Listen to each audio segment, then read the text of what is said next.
Bonjour, nous sommes à Lisieux dans la nuit du 25 décembre 1886. La messe de minuit terminée, les Martins, les parrains de celle qui deviendra plus tard Sainte Thérèse de l'Enfant Jésus, reprennent le chemin de la maison. Thérèse, alors âgée de 14 ans, se réjouit déjà de ce qu'elle espère trouver dans ses souliers placés devant la cheminée. Aussitôt rentrée, la première chose que voit M. Martin, ce sont les bottines de Thérèse bourrées de gâteries. Le vieillard agacé se fâche. Thérèse est une grande fille maintenant, enfin, heureusement que c'est la dernière année.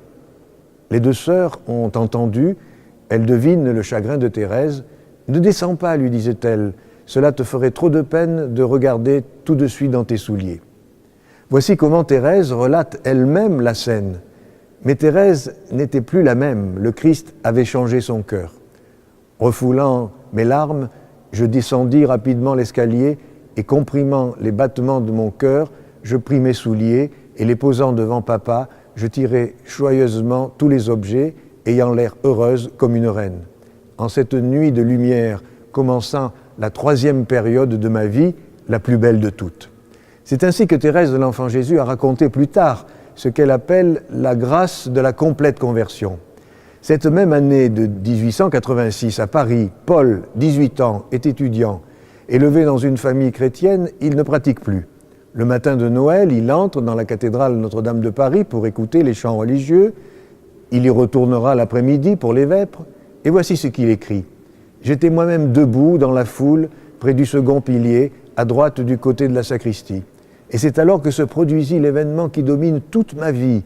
En un instant, mon cœur fut touché et je crus. C'est vrai, Dieu existe, il est là. » Il fallut 4 années à Paul Claudel pour se laisser envahir par la source qui avait jailli en un instant à Noël 1886. Plus tard, il écrira « J'eus la révélation en écoutant le Magnificat d'un Dieu qui me tendait les bras. » Thérèse de l'Enfant Jésus, Paul Claudel, mais aussi Charles de Foucault, Maurice Blondel, autant d'hommes et de femmes qui ont rencontré Dieu au cours de cette année 1886. Soit dans l'éblouissement d'un instant, soit dans une recherche incessante faite de luttes, d'échecs, de doutes. 1886-2012, Dieu a-t-il parlé dans le secret du cœur des hommes en cette nuit de Noël de 2012 ? Je pose la question, mais je connais la réponse. Je suis sûr que oui.